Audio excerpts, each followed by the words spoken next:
Welcome to the Hangar Z podcast, brought to you by Vertical Helicasts. In this two-part series of the Hangar Z podcast, Jack Schonely and John Gray welcome Randy Rowles onto the podcast. Randy shares his inspiring journey from dropping out of high school to becoming the owner and president of the Helicopter Institute. He discusses the pivotal moments in his life that shaped his passion for flying, the importance of mentorship, and the challenges he faced along the way. Randy's story is a testament to resilience, determination, and the power of community in achieving one's dreams. In this conversation, Randy Rowles shares his journey through the helicopter industry, emphasizing the importance of networking, career transitions, and the impact of relationships on professional growth. He discusses his experiences at Bell Helicopter, the challenges faced during his time at Silver State, and the founding of the Helicopter Institute, which has become a family business dedicated to high-quality training. Randy's story highlights determination, grit, and the significance of mentorship in shaping one's career. Thank you to our sponsors, Metro Aviation, Robinson Helicopters, and Spectralab. Welcome to the Hangar Z podcast, brought to you by Vertical Helicasts. The Hangar Z podcast is the first and only podcast dedicated to promoting and exploring the personnel and equipment behind the missions in public safety aviation. Join your host, John Gray, Jeff Ratkovich, and Jack Schonely. Still southbound, skidding to a stop. Stand by here. Looks like you're getting ready to bail. Heads up, guys, bailing. Okay, the guy, he's running through the house, jumping the fence, through the shotgun, through something out. Grabbing the shotgun. Don't go over that fence. Don't go over that fence. Grab the shotgun again. He is armed. Stay there. Hold your position. 4 on the stop. You're in custody. Good advising code 4 on the stop. Before we go any further, I want to, you talk about people a lot. And we on the podcast, we talk a lot about the importance of networking. And that's a focus of a lot of the trade shows you go to and a lot of the things you do. You're like the embodiment of what we're describing. The importance of networking can be seen in your career and the development of your business and all the things that you've done over the course of your life. And I really think it's cool to hear you tell these stories because I really do think it's a great example for folks on the importance of networking with people and treating people right. Because if you go and meet these folks, but you don't treat them right, you create a bad name for yourself. Our community is small. You're going to do yourself a disservice. But you treat people right, you do a good job, and you take that, doors are going to open. And it's really cool to hear you talk about your career and your life in that way because you can see that. So I just have to comment on that. That's really cool. I appreciate it. I mean, I've learned that that's a true statement, but you can also have doors shut and not really understand why. There's a lot of things that have happened. In Florida, before I left and moved out to Texas, I'm having my Sikorsky background. I worked at the Trauma Hawk and down there, which is an S-76 program. They now got into the, I think, 169s or 139s. But that program there, as a change agent, and I went in, I didn't get along with the director very well. There were some things there. And so, you're always in. I was a contractor over there. But, sometimes you can have these situations that you don't get along with everybody and it might not be your fault. Maybe, you just don't gel. And that's why I think, you got to find a place. I always tell people when they ask me about work and jobs and what you want to do, I learned early on that always find a place to live first and then find that work that you want to do around it. Because if you don't do that, you become a prisoner to your job. You got to be careful moving places for work all the time. It's got to be a life balance there. I didn't know that early on. I drug my family around to a few places that I probably didn't want to. But at the end of the day, that was Texas. Moving here from Florida has been a great thing for us because of that. I came here to go to work for Bell.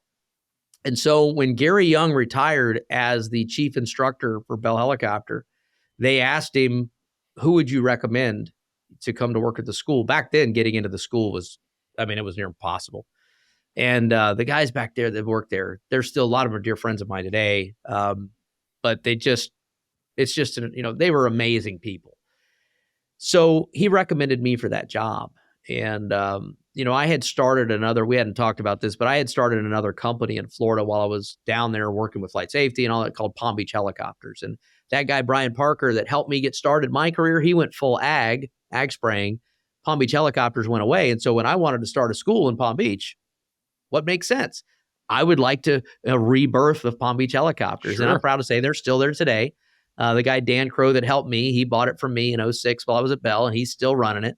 That was a prideful thing, but I got an offer while I had Palm Beach Helicopters from Bell, and my wife answered the phone, and she says, hey, Bell Helicopters on the phone. They want to talk to you. And I'm like, well, I don't know any money right now, so let's see what this is about, right? So I took the call, and the chief instructor at that time after Gary left was a guy named Marty Wright, and Wayne Brown was the assistant chief. And Wayne is actually on my board of advisors for this company. I still keep it very close to me, but they offered me the job and I turned them down. I turned them down because I had a full company. I had multiple aircraft I owned. I mean, Palm Beach Helicopters was really growing, and I was doing what I loved, but I had always wanted to work for Bell. Bell was the nucleus of my career. I told you that early on. I knew that's what I wanted. So I turned them down. A couple nights later, Samantha, I was out at the Trauma Hawk working a shift, and I was out sitting on a golf cart by myself, and this golf cart pulls up next to me. It's my wife.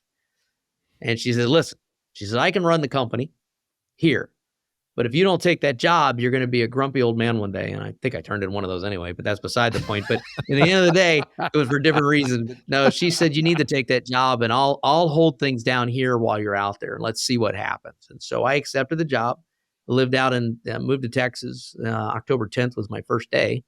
And it was 32 degrees when I walked onto that flight line. And I was like, oh my God.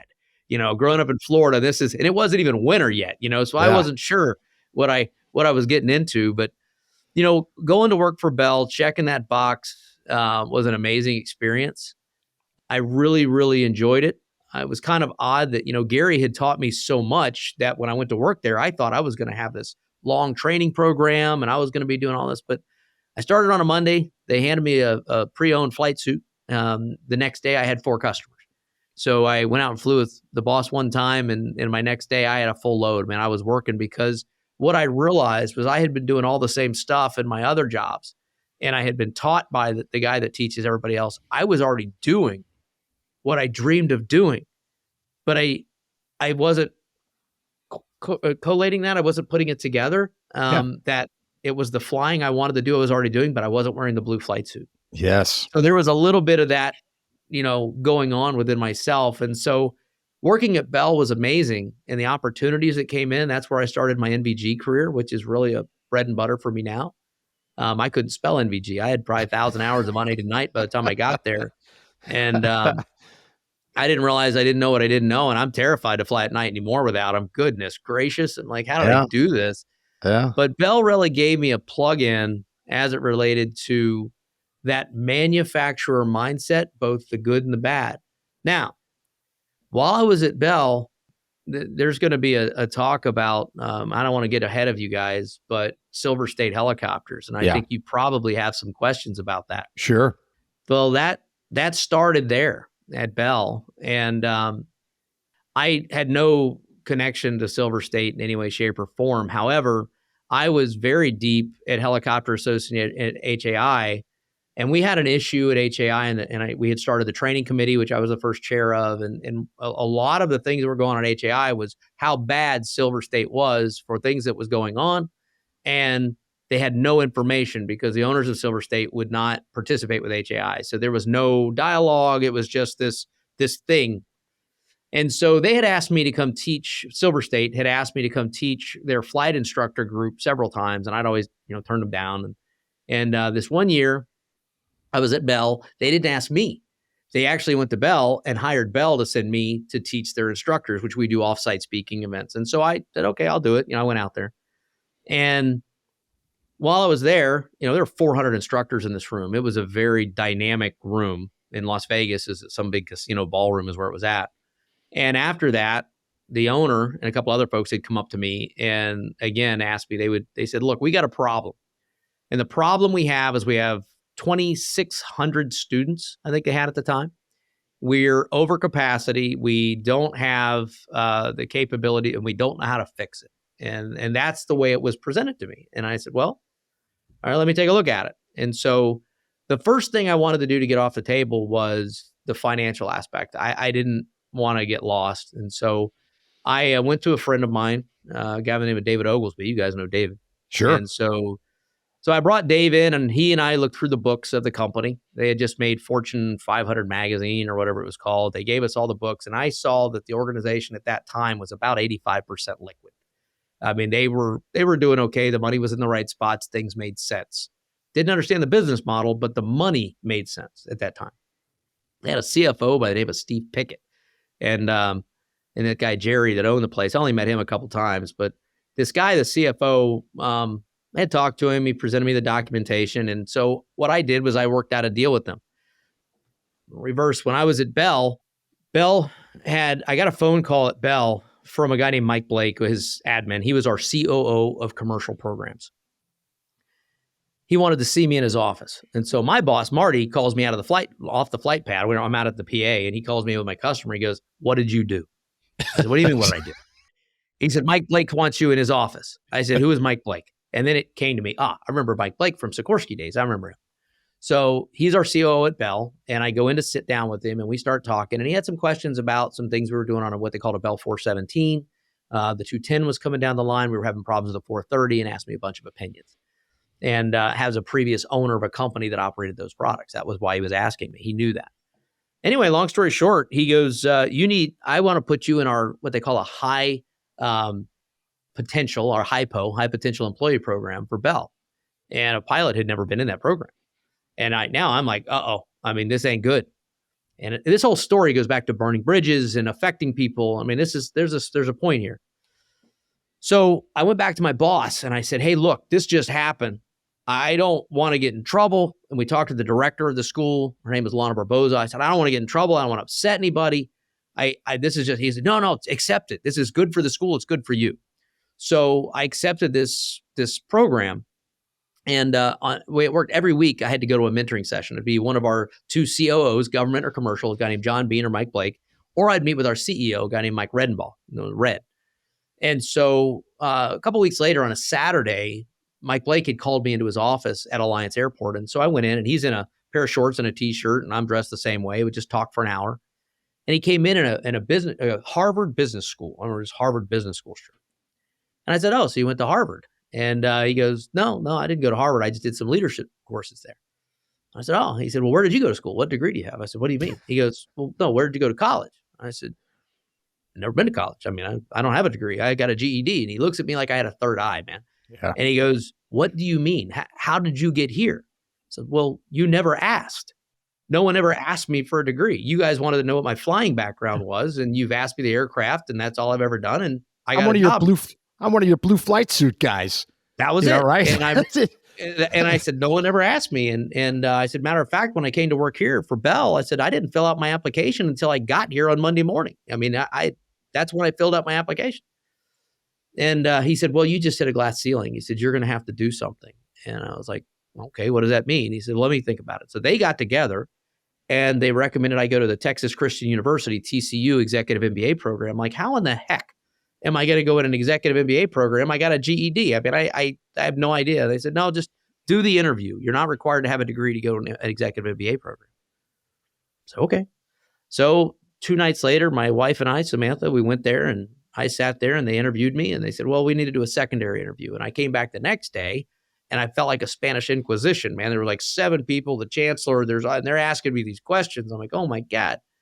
So the same thing I'm doing with you, I just told him the story, and up to that point, and I was accepted. And I was accepted into an executive MBA program. It was the hardest 2 years of my life, but I was accepted. But I had to pay for it myself because I was not in the funnel for Bell to pay for that. So, it's $80,000. And so I talked to Samantha. She said, "Hey, look, that's going to get you to the point where people don't ask that question anymore. You need to get that off the table in your career." And so I did it, found the money, took a loan out against my house and a bunch of stuff. And I'm still paying for it today, by the way. But I was able to get in there, and that leads me back to Silver State. So when Silver State came to me about taking over all their locations, well, actually what they wanted me to do was just come to work for them. I gave them a response and said, "I will work for you, but I want total authority. Every one of your locations, your overhaul facility, all your instructors, that all reports to me. And that way, because I can't fix it if I'm hamstrung from day one. There's just no possible way." And so that was in whatever year it was, 07 or something. I mean, that was when it happened. And I went to work for them in like August, September, was the end of that year. So part of my agreement with Silver State was they were going to pay for my school at TCU. That was how it was going to happen. So I was like, I'm motivated, man. If I can fix this, it's going to get the school paid for, So I leave Bell on a TDY. I get a contract from the Silver State. I go to my mentors, the guys the Mike Blake, the Bell, and I show them this agreement, and they all agreed. They said, you should take this. That will be good for you. You'll learn a little different element, get your school paid for, and then when you come back here, that'll help you move forward in the company. And so they promised to bring me back if something happened. Now remember the date, the end of 2007. Very important to remember this. Okay? Oh, yeah. Think of the world, where it's going. And so I leave, I get over there. Within 2 weeks of me going to work for Silver State, they got involved with a company called EOS Partners and Oryx. EOS Partners came in and provided them $35 million in cash to buy assets, to put a lien against assets. Oryx gave them another $35 million in credit. So everything that was liquid turned into debt within 30, 45 days of me being there. It was completely changed everything. All of their facilities were 40% over capacity, every single one of them. And when this EOS Partners came in, they had a guy named Brian something or other. It was a CEO or the chairman of their board in New York. So I looked at all the stats. I still have copies of this stuff. It's crazy, but I looked at all their bases. They were on average over capacity, about 40%, but they were still doing these seminars. So I called him. I said, we need to talk. So I talked to the chairman of the board for EOS Partners, and I said, if you do any more of these seminars, you're committing fraud. Thank you to our sponsor, SpectroLab. SpectroLab, a pioneer and world-leading supplier of high-intensity searchlights for all para-public operations. Visit www.spectrolab.com to learn more about our third-generation Night Sun series high-intensity searchlight. When reliability and performance is critical to your mission, count on SpectroLab Night Sun searchlights. You cannot do what you say you're doing. You're already 40% over capacity. And so if you guys, now it's EOS Partners is committing fraud. You're funding this thing. So in that time, they stopped all the seminars. That was when all the seminars stopped for several months at the end of that period. And so then we went along. And the second thing I did was I went out to all their students that had debt that had left. They called them missing in actions, right? And the way Silver State worked is when somebody got a loan, they had every month they would lose 10% of their money. It was all being, they were taking that. So after 10 months, their money was fully committed. There was no refund capability. I went back after all those MIAs and I put them back on the schedule. So there was no money coming in, right? No more of the seminars. And we went from, it was like 12,000 hours, 10,000 hours. They were doing almost 30,000 hours a month. Because when I brought all the new people back or all the old people back, their flying went through the roof trying to get them done. And in December, one of the reps from EOS Partners came back to me and said, hey, look, we're almost we're out of cash. We need to go start these seminars again. And I brought back the data. I said, you're still 40% over capacity. And like, how are we over capacity? I said, because the people that took their money, I brought back and they're flying. So, that's not on me. You've already been paid for these services. So they said, we got to do something different. So they sold off their turbine fleet. I was told to do that. I went and looked at the turbine fleet. And when I looked at the hours of the turbine helicopters at Silver State, only 30% of the hours that were being flown were revenue hours. 70% of them was just fun, just flying helicopters, burning time, flying to seminars. No revenue whatsoever. So they sold off that fleet. And then in January, they came back and they said, look, you have to start these seminars again. We want one started in Fort Lauderdale and Lakeland, Florida. And I said, I quit. I'm done. It was right at the end of January when all this happened, when I got the turbine sold. And they said, well, do us one favor. If you resign, just wait till after Heli Expo, because Heli Expo was like the next week or something like that. They knew what I would do at Heli. They didn't want all that news hitting. And I didn't want to hurt anybody because it's not, at that time, they were still working. They were still trying to do stuff. So I never thought that, something crazy would happen. But as you guys know, Super Bowl Sunday, which was right before Heli Expo, they put out the email, like everybody got their email, and said the company was done and closed. And I'll tell you that why this is important is because I was involved with a bunch of people getting hurt. And I was the one person, if you go back on the internet, I was very vocal. I talked to everybody, never hid behind anything. I didn't feel that I did anything wrong, but I wanted to, help folks. I did work very closely with the FBI on several occasions on the money issue and providing them exactly what happened, which, I'm very proud to say. We had a lot fixed. There were some things that happened that we can talk about here, but why people still had debt. But there were a lot of companies that didn't do their fiduciary responsibility to protect their clients. And but going to work for Silver State, even though I was recommended by my leadership at Bell to take that contract, and even though my leadership at the training school said it was a good idea, once all that blew up, I had no way to go back. Let's shift gears a little bit and kind of go back to the DPE stuff. How many years you've been doing that? How many check rides have you done? And then we'll go from there. I don't know how many check rides I've done. I guess I figured out, but I never really kept tally. They say you have to keep your records every year, but right. I just use, I did it long before IACRA. I mean, everything we did back then was just pen and ink, and I kept records because I had to. Now I just depend on IACRA. I also started doing a lot, going to places, and I don't mean like 25 miles away. I'm talking like 500 miles away. And so if, Jacksonville Sheriff's Office, great example, right? Lou and those guys. I go out there and knock out check rides, or I might go to Arizona and do something, or Florida, different place, and go to Jersey or something to knock out a check ride. So I move around and do things like that. And a lot of times, if I gave me a couple check rides, I would just include the travel cost and whatever. So the DP thing was fun in that regard, but really the part that was the most fun is when I'd have young instructors that were doing students, and I would go and I'd see some of these kids are sleeping in their cars. They're trying to take a check ride. They don't have any money. And it's always fun to sit back and you go through a check ride and you just act like you forgot you didn't charge them, And then at the end you get done and you go, and hey, here's your money. Like, nah, don't worry about it, man. It's all good. Or you take part of your money, the instructor they're suffering. And so the instructor did a great job. Give them $300, give them a couple $100 here of whatever you just made. That's how this industry is supposed to work. That is how it's supposed to work. And I guess, so for me doing check rides, I don't do as much as I used to do. At Helicopter Institute, I try not to do any of the check rides here. We have a couple DPs, JP Ledger and some of the others. They come in and do the check rides here. But I'm a plan C if I have to be. Yeah. But at the end of the day, the DPE thing has been a long time thing. Like I said, I started when I was 23. I now enjoy doing DPE seminars. I do a lot of that for different organizations, and also mentor new DPEs that are coming into the industry and kind of do it that regard. And it's pretty satisfying, man. I really enjoy it. Yeah. Wow. That's very interesting. Long time doing that.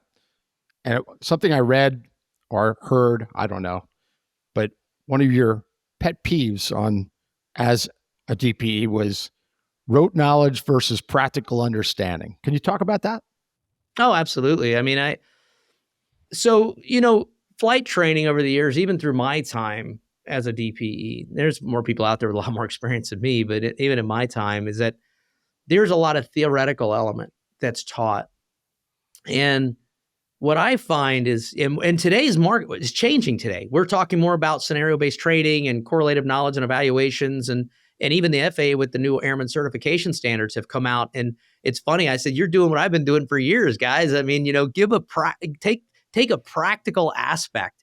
And so one example, years ago, I started with flight instructor check rides, and I called it a day in the life of. And I'd give them a piece of paper, and here's your day. Here's the person that walks in the door. Here's what they have, and mix it up. A foreign pilot or a this or that. And I'd hand it to them, and their check ride was what was on that paper. And it's an open book exam. Right now, these are the things you have to do. Figure it out. And they would come through and they would have to write out a plan, and it's got to be right. It's sort of like going to an old diner. What do they say? Old diners that had a cooking area right there. When it's cooked in sight, it's got to be right. So that's kind of the way it works, man. I mean, it's with a flight instructor, you have this law of primacy. And when a student or somebody walks in, they expect it to be done right the first time. And you can jack up somebody's career if you screw up the foundation. And I mean, not just the learning how to wiggle sticks. I'm talking about their logbook and their training records, and doing something wrong that can come back to haunt them years later.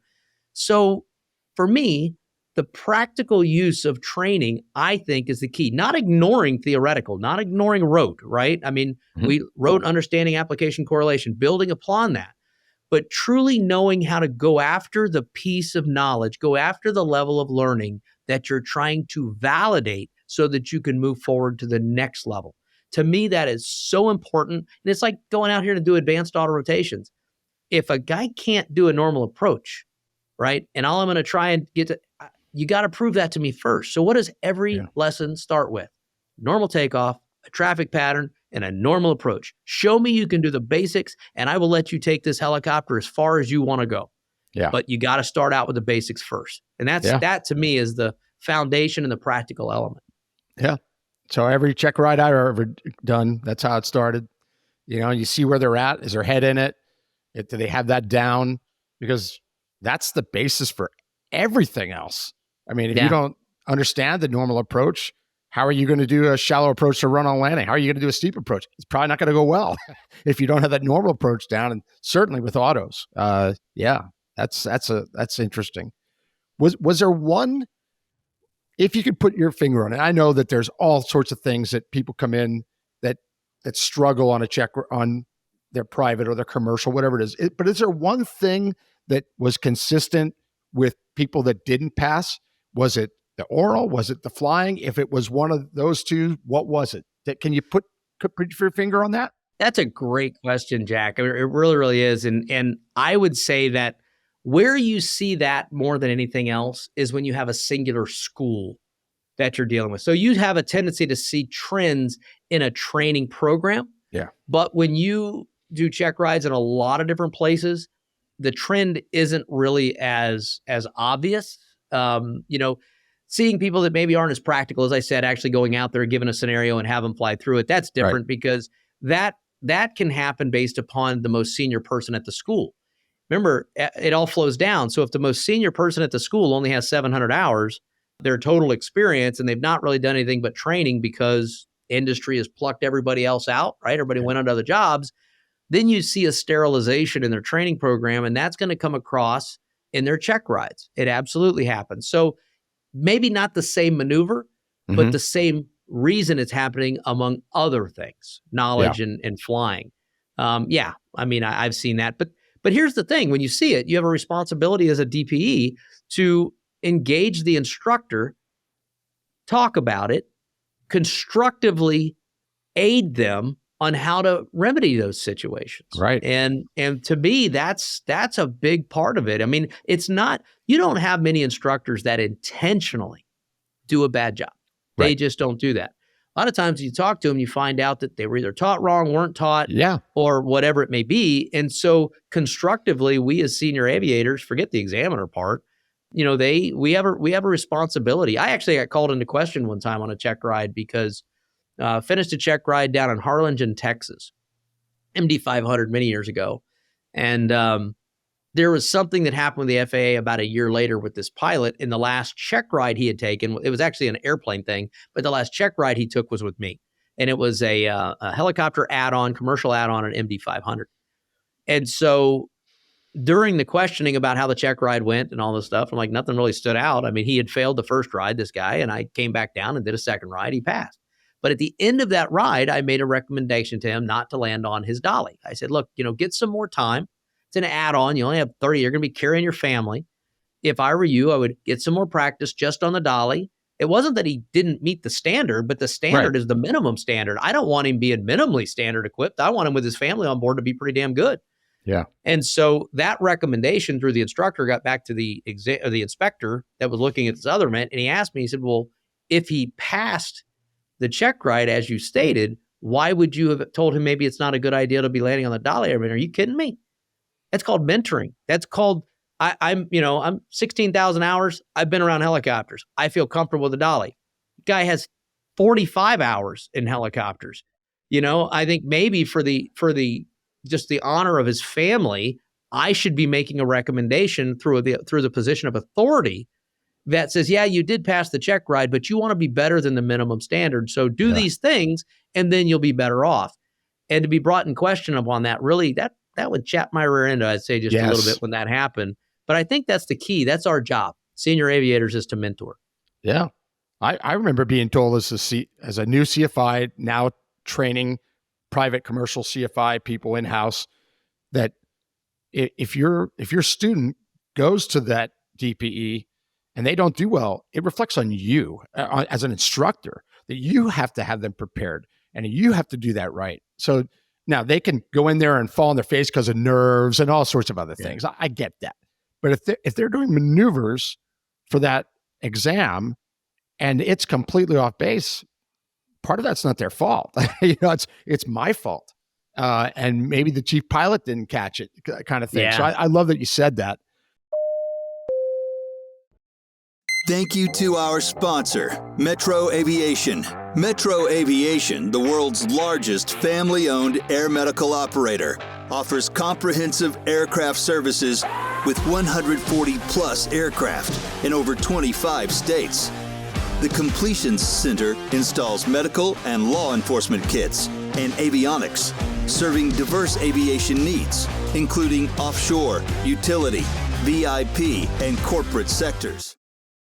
I think DPs, know the difference though. A lot of times you can see where there's a quality of training issue versus nerves. Somebody. I had a guy one time that didn't know how to speak English at the check ride. I was, 19, 20, and I signed him off. His name was Daniel Kumpov, and he, great kid. And anyway, he went to the University of Buckingham, came over on a holiday, did his training, went over to the DP that gave me my rides, and went in there, and the kid couldn't get the words out in English.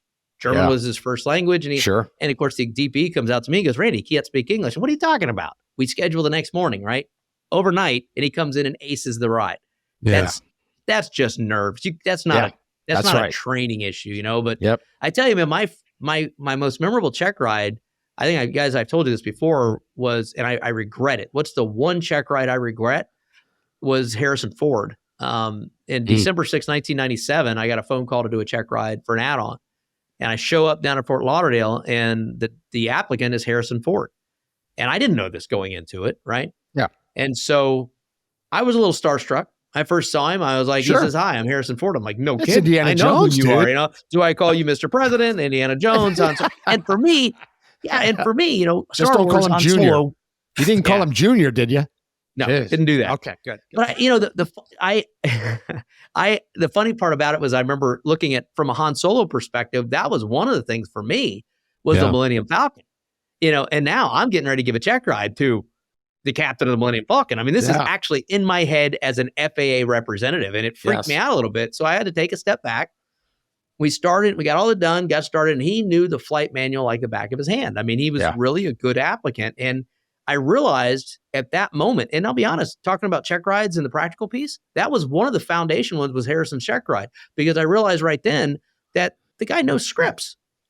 Yeah. He could recite this stuff. He does it for a living. And so I had to go into scenarios to start really giving him an opportunity to show his pilot ability and pilot knowledge on scenario-based evaluation. And we went and flew. He flew great. We were executive airport, dude. This was one of the busiest airports in the country. He got out of there, no problem, went over to Pompano, did all of his stuff, came back. My regret is not about flying. My regret was that I had agreed to go to the International Council of Air Shows the next day for class to run an air show. And it started the next morning. I had to be there. And so afterwards, he invited Samantha and I out to dinner. And I had to turn him down, and to turn Harrison Ford down to go to dinner. I was like, Randy, oh my goodness, the first disappointment of the day. Oh my gosh. I'll be honest. I came home and showed my wife a picture of his, I said, hey, we're supposed to go to dinner with somebody. She said, who's that? And I showed her the picture, and she said, what time do we go? I said, I had to turn him down. I got to go to Las Vegas for a show. And so that didn't go over very well, but that was one of my, but the truth, the reason I turned him down wasn't that. The reason I turned him down was I was terrified that somebody would question my integrity as a young DPE, having just given Harrison Ford a check ride. Very smart, Randy. I was terrified. And I wrote something about this a while back, and I said, I cheated myself though, because I did nothing wrong. I gave him a solid ride. I know I did. I did everything that I was supposed to. Why should I not have been able to enjoy the experience just because I was trying to be a professional? Yeah. And that was my regret, Wow. Hey, John, getting back to something that Randy just talked about. You were telling your applicant, well, he needs to get better at landing on the cart. Landing on a dolly. On the dolly. Jeez. Getting old really sucks, I'll tell you. The dolly. John, you landed on a dolly at your shop, correct? Yep. Did you do that from right in the beginning of flying? I mean, no, not. Or did you build up to landing on the dolly at Ontario? Yep, you built up to that. Yeah. And it was one of those things where it didn't matter when or what time of day you're doing it or where you were. If you're landing on a dolly, a crowd shows up. Yeah. And of course, you're going to bounce the aircraft off the dolly a couple times. That's like a fool. in front of all the folks that are watching you. But yeah, seriously, it was a challenging thing for me. And our dolly was big. And we were flying A-stars, and we were landing on a dolly that was built for a Huey. Yeah. But it's still, for me, mentally, it's challenging. You know, you can land it just fine on the pad, but you come to a dolly and somehow it's different, you know? So, it is. It's psychologically, it's different. Psychologically, It's different. It's not different, right? I always tell people different. it's due to the rotational velocity of the Earth. That's the problem. It's we could just slow this thing down, we'd be fine. But keeping up with it, that's the problem. So I didn't land on a dolly until factory school in Texas, and I think I had 800 or 900 hours in the A-Star, and then go to factory school, and they go, "Hey, we're going to take off from this dolly. We'll take it off. It's not a big deal." And you come back, they should put it on the dolly. I'll never forget that. I was like, "What? You want me to what? Put it on that?" You know, because it was just so different. I never had to do that. So I understood what you were talking about there. I thought that was really smart advice. And that isn't part of a minimum standards for a private or a commercial. It's just different. And some pilots go through an entire flying career and never land on a dolly, and others land on it every single day. So that was interesting. I was just curious about your experience, John, with that, because I thought you did. Yep. I remember the first time I took off and landed on the dolly when it was wet. You know, much different experience versus it being dry. Yeah. So yeah, it was a challenge. And but at the end of the day, man, it turned into a great tool, because when it was really hot, we'd land on the dolly and then push it in the hangar and protect the aircraft and all the avionics from the heat. Same with the rain. It really was a great tool for us. So I loved it. Wow. We are flying here through so much. This is fantastic. So we got to get to a big part of your story. I know we might be skipping something here, and if you want to insert something, feel free, Randy. But let's talk about the Helicopter Institute. What you do, how it became, how it came about, and how it's grown, and what you're looking into the future. Give us an overview of the Helicopter Institute. It started because when I left Bell, January 1st, 2009, was that first day of that next year. I still doing check rides. And so when I left Bell and I got caught in a reduction of force because not being able to go back to the school, my wife also got caught in that. So we went from 2 jobs to none in about 30 minutes. She also worked for Bell in the Armed Reconnaissance Helicopter Program. And so both of us were caught in that riff. We looked at each other and said, what do we want to do? And I wasn't sure. And I said, well, first thing I got to do is I need to legalize the check rides again, because I was doing it through a different path. So I started Helicopter Institute strictly as that. You know, that was really what its goal was. I got a phone call right after that from Palm Beach County Sheriff's Department that said, hey, we heard you're available. Are you thinking about coming back to Florida? And I was like, how did that news get past that fast? But they thought if they brought me back on, then I could, instead they'd save a lot of money instead of going out to Bell. And they were looking at buying a 412 then and keeping their 407. They ended up going all 429. But the end of that conversation, I agreed to it. But the question was, had I maintained my certification? And I said, I really, really never thought I would need it again. And so, no, I hadn't. So he said, well, I got to send you back to the academy. And he said, it's a union thing and they need certified. And I said, okay, because I figure a civilian job would be just fine with me if I'm an instructor. Good paycheck. Well, so I went back to the academy in my 40s, it's different. If there's anybody watching this that ever thinks about leaving their certification because they're going to retire or do something different, take Randy Rowles' advice. Don't be a reserve officer, do something, but maintain your 40 hours a year ain't squat, whatever that is. So anyway, I went back to the academy, couldn't sell my house because of 2008, 2009 out here in Texas, and got down there with recruit pay, which wasn't all that great. They wouldn't raise my pay to my regular job pay until I was through the academy. So I was kind of hurting there, and not a lot of check rides were taking place back then. So I went to the sheriff after, and actually what ended up happening toward the end of the academy, I got through all my testing and the high liabilities. I missed one thing on DTs, on the defensive tactics, and I had broke a tib fib in both my legs.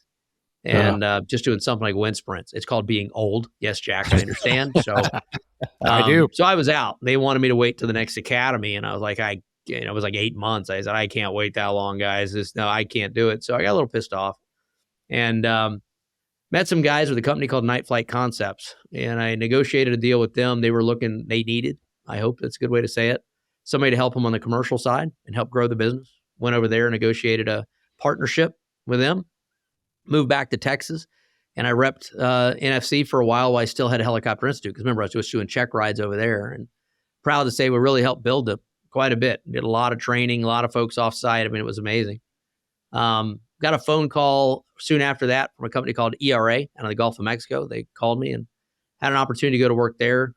They were looking to go public, and so I helped them from the operations side of we went public, and I took over at one point all operations, which had the Gulf of Mexico, I had Alaska, EMS, international, and all into the operations side.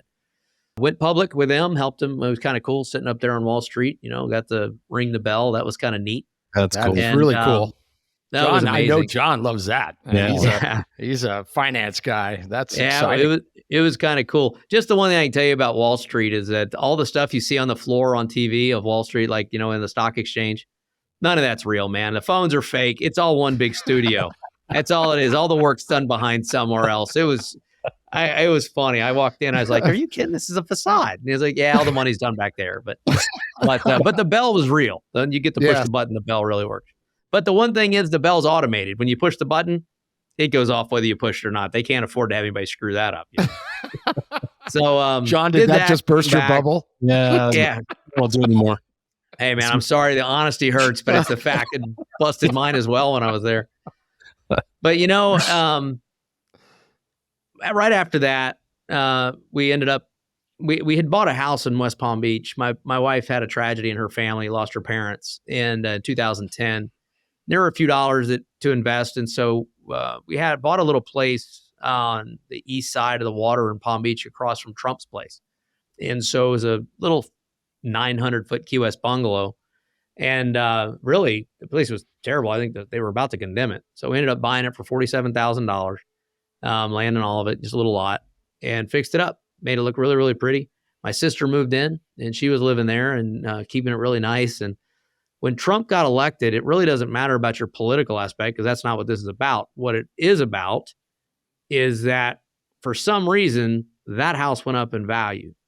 So somebody offered me about almost $400,000 for that little house. Wow. And I called my sister and said, "I love you, but you got to go." And so sister was nice enough. She moved out. I sold the house. And after we paid off a few things, Samantha and I are driving down I-95 in Florida there. And she says, "What do you want to do now?" Thank you to our sponsor, Robinson Helicopter Company, the choice for unrivaled safety and reliability, so you can accomplish any mission with confidence. For more than half a century, Robinson has been at the forefront of the helicopter industry. From the R-22 to the R-66 turbine, Robinson makes helicopters accessible so more people can accomplish more missions. Climb higher. For additional information, visit www.robinsonheli.com.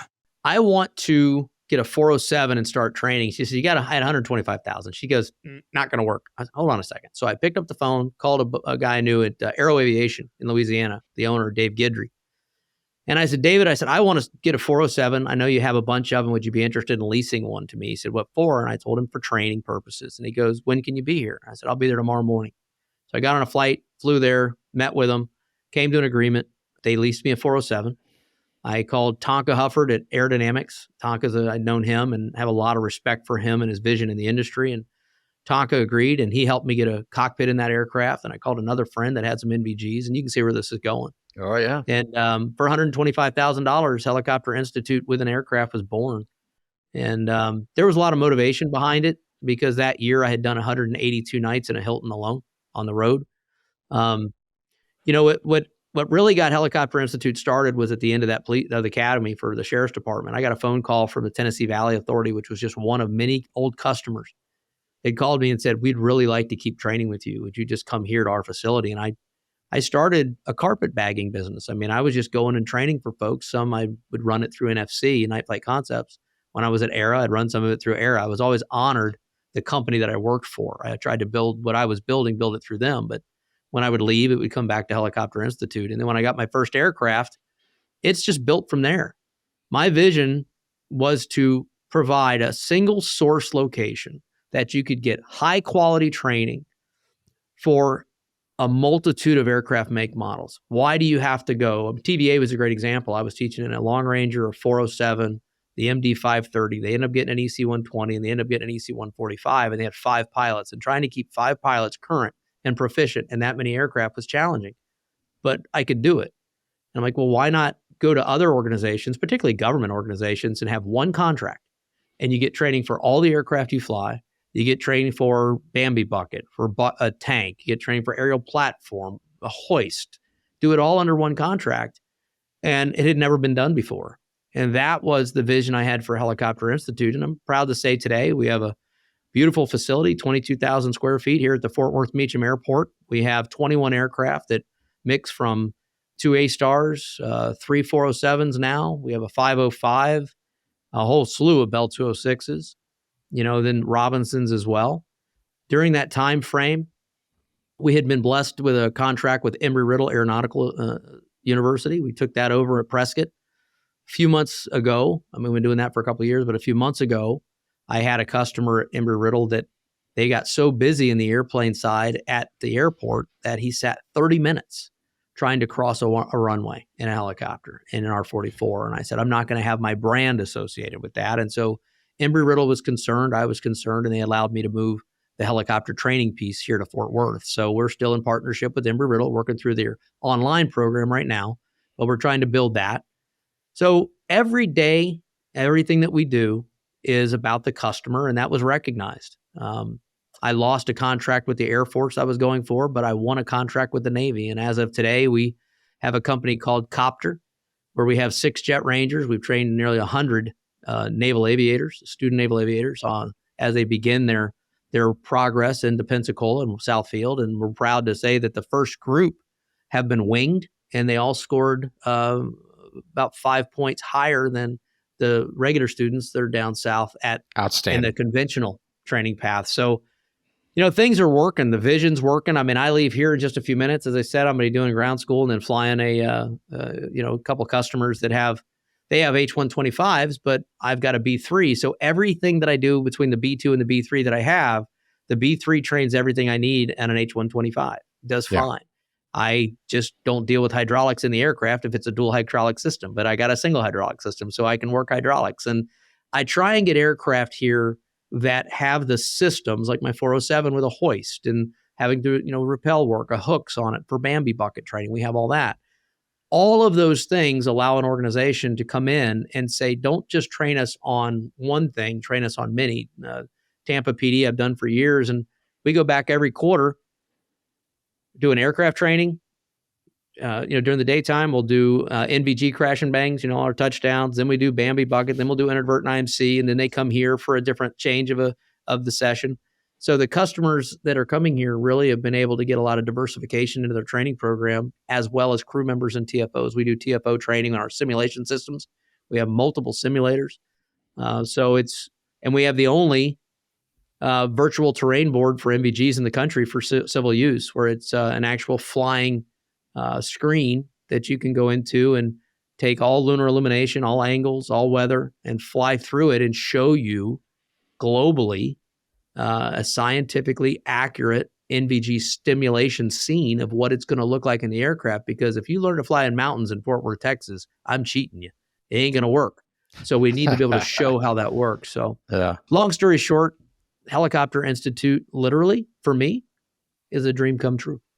It's everything I've ever wanted. And it's not because of me. I've got an amazing staff and friends and advisors, and literally all the people I've named that are still alive throughout my career are still very, very much plugged into my life on a daily basis. Both of my children work here. It's a family business. My youngest son is my director of maintenance, managing 21 aircraft. My older son is actually behind the camera filming this. Charlie handles all the videos and everything you see, all of our IT. And to actually be a dad that gets to work with his kids every single day and sees his wife and his dad, and his family, I tell people, and I'll end on this, Helicopter Institute started out as a family business. Today, we are a business of families. And it's probably the greatest gift I've ever been given. love that saying. I actually don't know if I've heard that before. That's I haven't. awesome saying. Yeah. Man, I can't imagine something better. You're literally changing your family tree, through the development of your business. That's not something many people can say or do, so that's pretty cool. Well, the majority of it is because of the people that watch your, this cast. The customers, the people that are watching this, I just tell them thank you.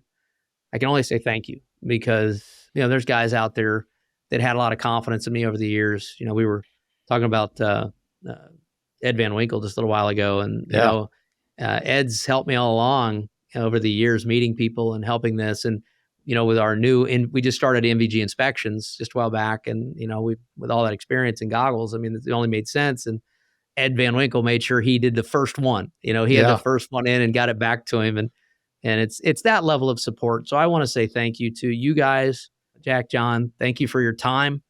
I'm very humbled for the opportunity to be here. Thank you for honoring my company and my family, for allowing us to do this, and to all your customers and all the folks listening. Thank you very much for your time, because I know this is a long story that you've heard. But it's a great story. It's my life. So thank you very much. Oh, you bet, Randy. John, you want to give us some final thoughts? Even though we want to keep them 3 more hours, do you want to give some final thoughts? There's so much to go into, and I'm going to respect your time, and we're going to have to bring you back and talk about some stuff. Technology and training is one of the things we need to talk about in the future, because there's some really cool stuff behind that. Yeah. And you talk about mission specific training. I think that's really important to talk about next time as well. For today, man, just hearing the story of determination and grit, behind all the things you've done has been inspiring. And I know that folks listening are going to take what they've heard you describe and apply that to their own life. And they're going to overcome some obstacles because of the story you told. So I'm really impressed and very thankful that you shared your story. And for what you're doing for the industry, man, that's really cool. I think there's a big need for what you're doing, obviously, and you're filling a unique hole in our industry. So thank you for doing that. Look forward to seeing you hopefully at Echo. Are you guys going to Echo? Yeah, I'll be there. Look forward to seeing you out there and all the other industry events, HAI or VAI now for next year. VAI, Verticon 2025. Verticon. Yeah. So we'll see you there, but definitely have to have you back on. And again, thank you for joining us, and thank you for what you're doing for the industry.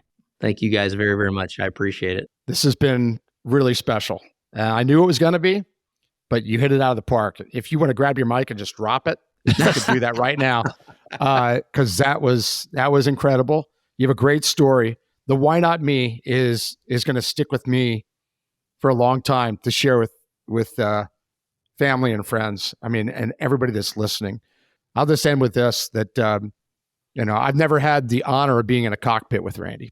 I wish I had been, but I've been in the classroom with Randy, and I can tell you this, you're a gifted instructor. Your tone, your attitude, your passion just comes out so right. And I just remember the first time, it was probably an HAI CFI refresher, where you did a couple hours, and I was riveted. I said, who is this dude? It was like, wow. And I know a lot of people that have been in the cockpit with you, that in the cockpit, you're the same. You have that confidence, experience, the right mindset, the right tone to accomplish teaching people in a very effective way. So anybody that's going to Helicopter Institute, they're really lucky, because I know that you are very careful about picking your team that you work with, that they're under that philosophy too. And that's, you can't buy that. It's something that you have. And I'm really happy we got to hear the whole story. Well, not the whole story, because that's going to come out in the book that you're going to write, Randy. I'm going to bug you. I'm going to bug you. You got to write, and then it'll be the series on Paramount Plus. So, with that said, thank you, Jack. Thank you very much. You're very well. Thanks for being here and sharing with us. And we know you got things to do, and go help more people. So I'll just end with a big thank you. We're honored to have you, Randy. We will talk again, and And for our listeners, I hope you really take to heart the experience from this man, his life experience and flying experience, both, that can make us all better humans and better pilots and just and better family people. So make sure that you, if you like the Hangar Z and you like what we're doing, make sure you keep following us and share the information, Vertical Helicast, with your friends, particularly in the aviation world. But I can say we've had many, many episodes, and this is going to be one of them, where it goes beyond aviation. This is beyond flying helicopters. Just like, many of our guests have led down that. That's because of your unique story, Randy. So again, thank you. And we'll see you soon, I hope. And we have to go to Fort Worth now too, John. We keep adding to the list. We need to go see Randy in Fort Worth. Yep. That's an open invitation. So anytime. Thank you. All right. With that said, John, thank you. Randy, thank you. And thanks to all of our listeners. We really appreciate your support of Vertical Helicast and the Hangar Z podcast. So we'll sign off for now, and everybody fly safe. All right. See ya. Thanks for joining us for this episode of the Hangar Z podcast. Don't forget to like and subscribe to hear more stories that promote the personnel and equipment behind the missions in public safety aviation. Lastly, stand by for a message after a word from our sponsors. Cheers. Thank you to our sponsor, Robinson Helicopter Company, the choice for unrivaled safety and reliability so you can accomplish any mission with confidence. For more than half a century, Robinson has been at the forefront of the helicopter industry. From the R-22 to the R-66 turbine, Robinson makes helicopters accessible so more people can accomplish more missions. Climb higher. For additional information, visit www.robinsonheli.com. Thank you to our sponsor, SpectroLab. SpectroLab, a pioneer and world-leading supplier of high-intensity searchlights for all para-public operations. Visit www.spectrolab.com to learn more about our third-generation Night Sun series high-intensity searchlight. When reliability and performance is critical to your mission, count on SpectroLab Night Sun searchlights. Thank you to our sponsor, Metro Aviation. Metro Aviation, the world's largest family-owned air medical operator, offers comprehensive aircraft services with 140-plus aircraft in over 25 states. The Completions Center installs medical and law enforcement kits and avionics, serving diverse aviation needs, including offshore, utility, VIP, and corporate sectors. Thank you for joining us for this two-part series of the Hangar Z podcast, brought to you by Vertical Helicast. It's been a true privilege to welcome Randy Rowles to the Hangar Z podcast. Randy's inspiring journey from dropping out of high school to becoming the owner and president of the Helicopter Institute is a remarkable testament to resilience and determination. His story reminds us all of the pivotal moments that can shape our passions and the profound effect that mentorship and community can have on our dreams. Throughout our conversation, Randy emphasized the vital role of networking and relationships in professional growth, sharing his firsthand experiences from his time at Bell Helicopter and the challenges he faced at Silver State. The founding of the Helicopter Institute showcases his commitment to high-quality training and highlights the importance of fostering a supportive environment in the helicopter industry. As we wrap up this series, let's take Randy's message to heart. With grit, determination, and the support of others, we can navigate any challenges and realize our aspirations. Thank you for tuning into the Hangar Z podcast. Cheers.